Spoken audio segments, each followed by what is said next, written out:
I don't care. No, bullshit. I'll whoop your fucking ass.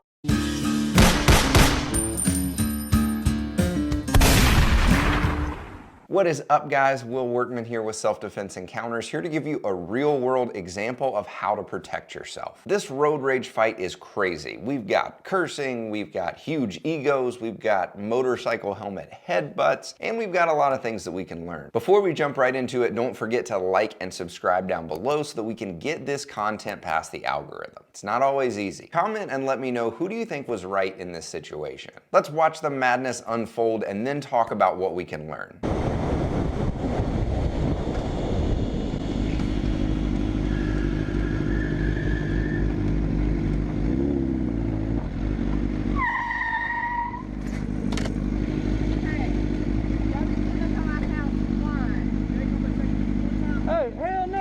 Tell me shit. Look, I got kids in my motherfucking truck. Did you see what the f you just did to me? I got that on camera. I don't care. No, bullshit. I'll whoop your fucking ass.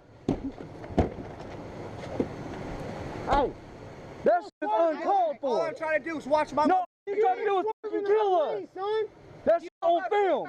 I don't care, man. I'm on looking film. for my motherfucking kids, homeboy. Where's your fucking plate? What's your fucking plate? You know who the fuck I am.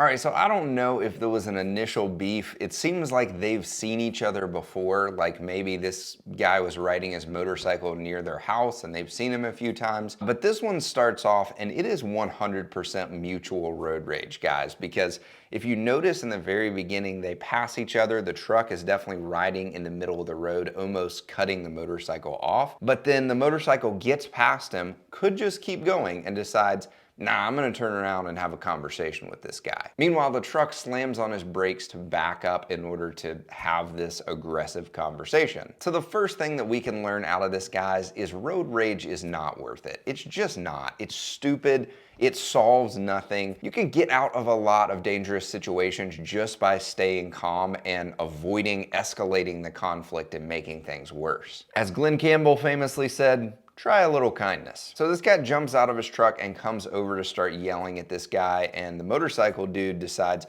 I'm gonna turn off my bike so that I can hear his insults better, and start arguing with this guy. Now, motorcycle man knows something that the other guy doesn't. He brought a friend. So from the perspective of the truck driver, you also got to remember that if you decide to pick a fight with somebody or start a road rage argument, you don't get to pick what happens next. You don't know if the guy has friends, you don't know how big or strong or skilled the guy is, and you don't know if he's armed and wants to shoot you as soon as you start throwing F-bombs at him. But when you put the quarter in the jukebox, you get to dance to the tune. So let me just say no one is in the right here initially. Both of them could have gotten out of this conflict. The guy on the motorcycle, as soon as that truck starts backing up, hit the gas and get the heck out of there. There's no reason to sit in the middle of the road and have this argument or fight with this guy. So, okay, let's pretend this guy was in a situation where maybe there was a retaining wall and the guy's truck was in the way and he couldn't actually get away. Great idea to carry self-defense tools everywhere you go, guys, because you never know when a situation like this is gonna unfold in front of you, and you do have to react to it. Let's say the guy in the truck jumped out with a knife and he didn't want to talk, he wanted to do some stabbing. You need to have self-defense tools on you. A concealed carry gun is a great place to start, but having something like a pepper spray in a situation like this is even better, because in this specific situation, there is no deadly threat, but this is an assault, guys. This guy is jumping out, making threats, getting in this guy's face. If you were staying calm and you were trying to avoid the situation and he kept coming, great time to set his face on fire with pepper spray. So we gotta talk about the headbutt here, guys. I know it's funny and entertaining, but was it justified in this situation? So I think if you look at the full situation, you look at the body language of the guy who got out of the truck, it's pretty clear that he wants to have an altercation here. Now, I don't know for sure if he was gonna throw fists initially, but he's definitely threatening this guy. He's jumping out, he's getting in his face. I think it's completely justified to shove him out of the way, to hit him, because he's starting the conflict. I think you're justified in using some force to get him out of your space to get away. So second motorcyclist comes up and realizes it's about to go down, I better get ahead of it. And he headbutts this guy right in the face, and he turns just in time to see it coming right in the kisser. Pow, right in the kisser. So was the headbutt justified?